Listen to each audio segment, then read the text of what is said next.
ഗയാറൊഴുകുന്ന നാട്ടിൽ പണ്ടൊരു ഗന്ധർവനീ വഴി വന്നു.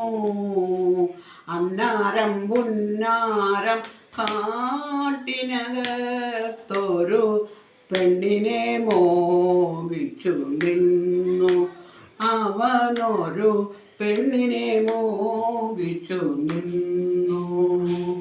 ഗന്ധർവനവളുടെ താമര വിരലിൽ കല്യാണമോതിരമണിയിച്ചു. ഒന്നിച്ചിരുന്നവർ പാട്ടുകൾ പാടി കണ്ണെഴുത്തും പൂക്കൾ ചൂടി. ഒന്നിച്ചിരുന്നവർ പാട്ടുകൾ പാടി കണ്ണെഴുത്തും പൂക്കൾ ചൂടി.